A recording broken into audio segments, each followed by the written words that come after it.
What a waste of time. But that's all right.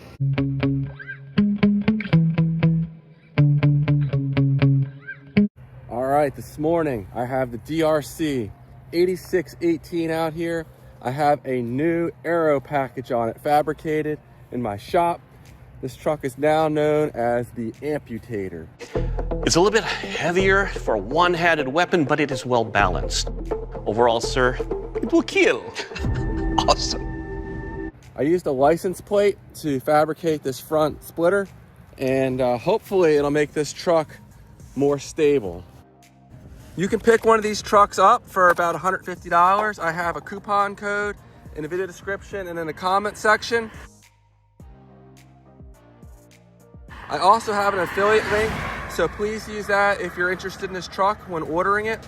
It'll not cost you anything extra, but a little bit of the money comes back to my channel. Other changes besides this front splitter is at the suggestion of two of my viewers, I put zip ties on the suspension to lower it slightly, reducing the ride height. Unfortunately, there's something with the suspension here, the way it's set up. The front end has very little play. The shocks cannot completely compress. Something about the way the suspension's designed, it won't allow these to come all the way up. The shocks themselves move freely. I took one of them off and tested it. So that's about as low as I can get with while still having some suspension travel in the front, be it pretty minimal. I can't get my hand on here. I only have one hand free. At any rate, the setup otherwise is unchanged. $15, 120 amp 4S capable, but 2S rated ESC. My radio link, transmitter and receiver. And I have my Armo Beast GPS case on my Power Hobby GPS. Let's go ahead and get this thing buttoned up, see if it's more stable today. I'm gonna give it, a wide berth when running this thing. Do not want this thing to connect with me. That could be catastrophic. Oh yeah. Especially at 70 plus miles an hour.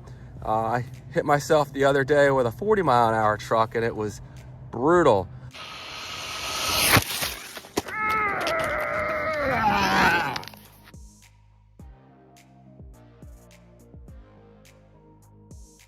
But I'm gonna go ahead and get this buttoned up. We'll start off with a 3S shakedown run, and then we'll go ahead and move on to 4S and see if we finally have the stability dialed in. My buddy Britt over 10 Scale RC Performance is actually working on a custom motor mount for this.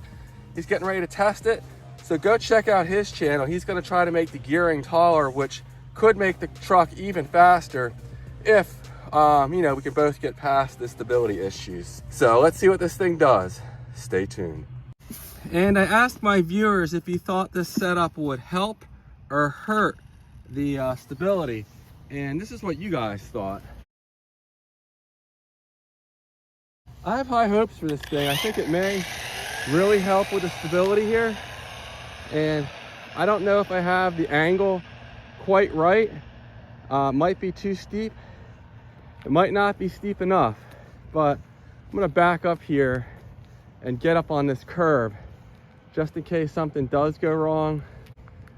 There's less chance of it striking me. And of course there's a car coming.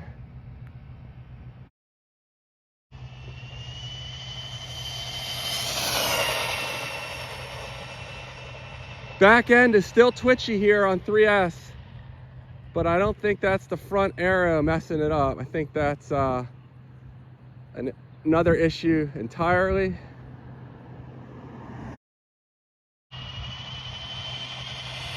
A little squirrely in the back end, but so far so good. Not gonna run it too far. I need to reuse this battery in a different setup I have for a shakedown run. So I don't want to drain it down too much here. There we go. 2 solid runs in the Amputator. Look, I'll have your leg. Right!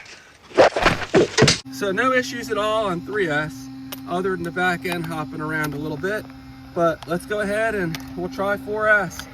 hopefully this is the answer here, and we can get this thing up to a stable 75 miles an hour. It's 4S time for the amputator. Let's go ahead, get this GPS reading.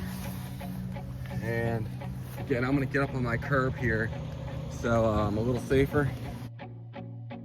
I have to be really careful here not to run this off the road at any speed, because the front spoiler here will get ruined. Looks like we're clear.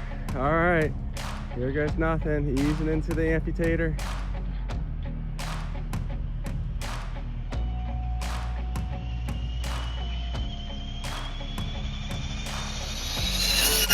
And that might have probably just ruined the wing.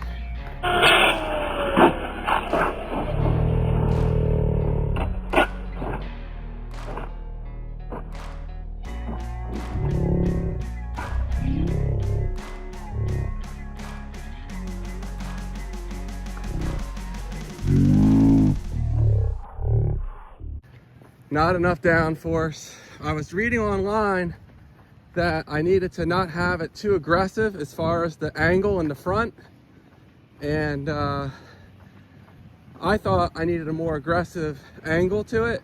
At the last minute I bent it up some so that it would not be so aggressive, and that was a dumb idea. And I'll see if I can bend this back into place, but that does not look encouraging at all. So what a waste of time. Beautiful, Clark. Oh, talk about pissing your money away. Oh, I hope you kids see what a silly waste of resources this was. But that's all right. That's, you know, why I do this thing. And now the next person that goes to find a solution, you know, can skip exactly what I did here. And let me see if I can bend this thing back into place. All right, that's far from perfect. I wasn't really able to get it bent back how I want it, but we're just gonna send it and see what happens. This is, I'm sure, gonna end poorly, but let's see what happens. We hit 69 before it flipped over. And part of my battle is probably I'm still running the stock tires on here, so that's certainly not helping matters. Okay, here we go. One more run with the amputator. This is not going to end well.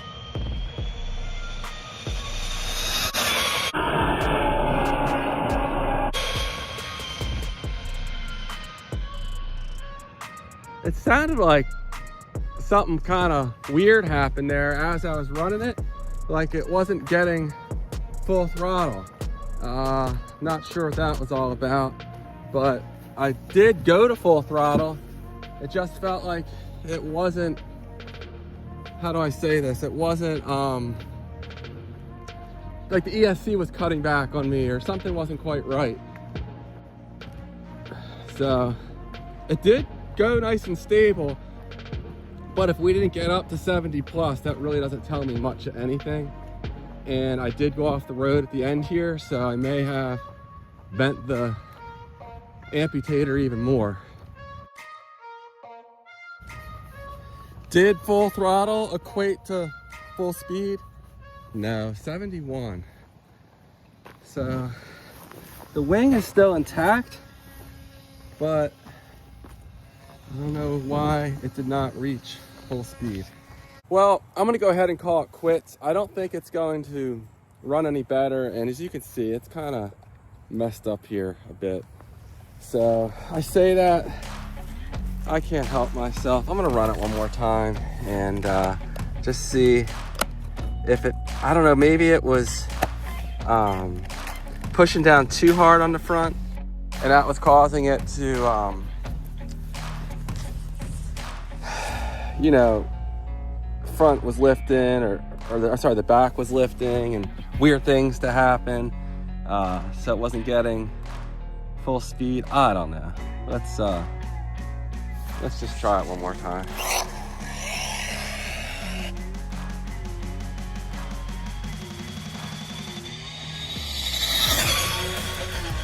No.